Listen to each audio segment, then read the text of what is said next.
Всем привет, с вами Дэн, и давненько на обзоре не было у нас компании Glycine, ну или глицин, если по-нашему.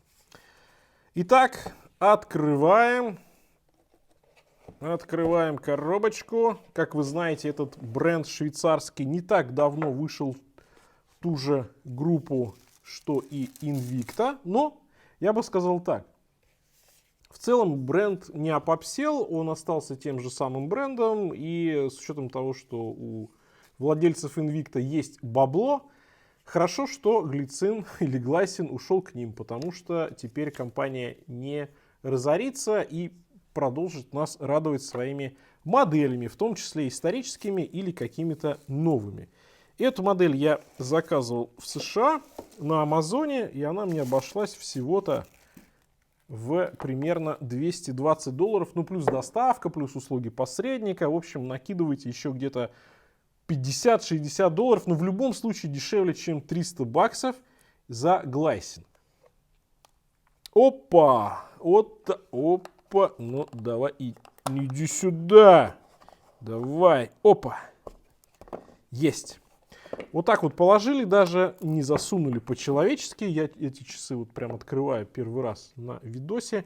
Уже одна такая модель была на обзоре несколько лет назад. Она была в версии на механике. Сейчас это кварц. Это кварц, референс у модели GL1038. Внутри стоит, если я не ошибаюсь, Ронда. Но, в общем, Glycine не сообщает, что конкретно там есть. 100 метров водозащиты, сапфировое стекло и нейлоновый ремешок, ну и сталь с покрытием PVD. И, конечно же, здесь Glycine Airman Wall Timer, то есть классическая модель от Glycine, где есть еще безель с разметкой, поэтому эти часы при желании можно использовать и как GMT. И для этого есть вот эта вот, конечно же, культовая вторая головка, которая крепит безель, и она как раз отвечает за этот функционал GMT. Мы так вот ее откручиваем и можем оперировать безелем в любую сторону. Чик-чик-чик. Отмотали от часовой стрелки, например, 2 часа, да, 2 часа отмотали, и у нас получается, что второй часовой пояс у нас находится в 2 часах от основной стрелки. Соответственно, мы замеряем время там, где хотим. Ну, грубо говоря, можно пользоваться при желании GMT, потому что, опять же, мы отсчитываем то количество часов, на которые различается, в общем, наше домашнее время и то время, где мы находимся. Не так уж это удобно, но, в принципе, пользоваться можно. Закрепили, затянули головкой, и все, безель дальше... Ну, так, стоп. Не до конца. Вот теперь все, он намертво встал. И это круто. Вот так нужно делать тому же Востоку, например. Но Восток так не делает. А Glycine так делает. Это фишка, которая появилась еще, если я не ошибаюсь, в конце 50-х, либо в начале 60-х годов. Поэтому Glycine это вот прям его классическая фишка.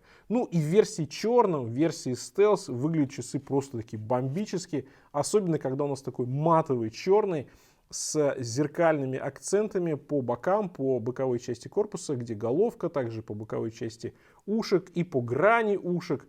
Ну и яркий такой цитрусовый желтый цвет. Слушайте, ну часы максимально стильные. И можно, конечно, много претензий к ним предъявлять по разным вопросам. Но слушайте, меньше чем $300 за Swissmade, за исторический бренд в версии PVD черную. Да я вообще слова против не скажу. Ну, давайте посмотрим по габаритам. 41 мм, если мы берем по безелю. Корпус чуть-чуть пузатенький, похож на корпус Oris Aquis. Он так немножко расширяется вниз. В общем, корпус будет чуть пошире. Я думаю, где-то в районе 42. Да, 42. По высоте 13,3. Между ушками у нас 22. И ушки достаточно длинные, ну, если мы говорим про пилоты, то здесь, конечно же, длинные ушки и 50,5. Поэтому учитывайте, что называется, ваши возможности. Что касается веса, то по весу на вот этом натовском ремешке 79 с небольшим грамм. Ну, в общем-то, ни о чем. И еще хочется, конечно же, проверить, хотя, ну Ну, на всякий случай. На всякий случай мы с вами еще и сапфир проверили. И давайте сейчас покажу, как на моем запястье. Мое запястье 18,5, и посадочка здесь оптимальная, потому что вот чуть больше были бы эти часы, наверное, было бы уже не очень. А так в самый раз. Такая хорошая, пилотская, яркая, сочная, в каком-то плане спортивная модель, среднеразмерная и достаточно в этом плане универсальная. Круто. Понятно, что стелс-версия это больше стиль, потому что здесь вот, например, посмотреть, какой номер, какое число, сколько там часов разницы по GMT на безеле, ну это нереально, да. Зато время выглядит идеально читаемым, это прям здорово. И в темноте, и наяву, что называется, читаемость здесь на высоте. Плюс мне нравится вот эта как раз версия суперлюминовая, которая вот такая черненая. Она, конечно, чуть хуже светится, чуть меньше, но выглядит это максимально стильно и круто. И, конечно же, мы этого и хотим от часов в дизайне стелс. Что касается ремешка, то здесь классический НАТО, достаточно мягкий. Он неплохой, и как раз хорошо подходит, вот он такой немножко жестковатый, брутальный, к вот такому брутальному дизайну. Но при этом я бы не сказал, что это максимально жесткий НАТО, который неприятно носить на запястье. Это как раз вот такая средняя версия. Что касается задней крышки, что у нас здесь? Да, ничего себе, неожиданно. Приятная такая гравировочка трехмерная. Плюсик для Глайсин, плюсик и неожиданный плюсик. Класс. Ну и за эти деньги, я бы сказал, это просто какой-то подарок. Просто подарок. Застежка с гравировочкой, все неплохо, матовая. По корпусу вопросов у меня никаких нет. Конечно, не ждите здесь какой-то потрясающей гравировки, точнее полировки. Но, знаете, свои деньги эта модель отрабатывает. Давайте, кстати, заводная головка завинчивается. И нужно немножко тут все перевести, чтобы хоть видно было циферблат. Пухлые, очень пухлые такие меточки, хорошо читаемые, мне нравятся. Мне нравится, конечно же, дата, которая черная, подложка. Да, контрастные здесь не желтый, а белая дата, день недели. Но, слушайте, это как раз вот то, что нужно. Без даты, наверное, было бы еще лучше, но она меня не раздражает, потому что ее практически не видно. И вот так это, вот знаете, со вкусом сделали. Вот дизайнеры постарались. Они наверняка настояли на том, что могли бы сделать белую, дебильную дату, и это все бы портило. А вот так сделано красиво. И ядовитый желтый цвет мне очень нравится.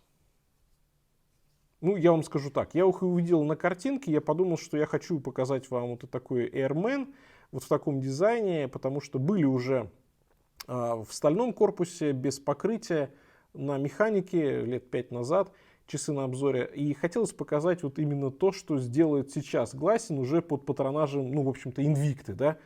А здесь все классно, здесь все продумано, здесь все по красоте и по тем же низким ценам. Ну, пишите, как вам, конечно же. Но мне нравится. Сейчас смотрим макро. Ну давай, Airman, не подведи. Конечно же, антиблика здесь не хватает. С учетом того, что стекло плоское, бликует по-черному, наверное, сэкономили или даже здесь вообще нет антиблика. Ну, я думаю, за эту цену этим часам можно простить.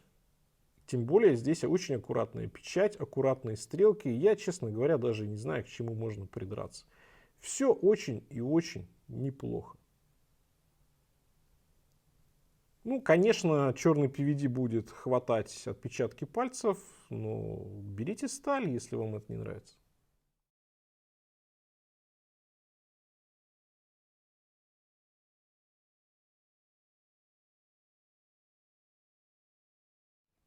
Ну, что же скажу по итогам. Я, в принципе, уже все рассказал. Мне нравится этот черный Глайсин, в которого выжили немножко яркого сочного лимона, и получилась просто классная смесь. С одной стороны стелс, с другой стороны она яркая.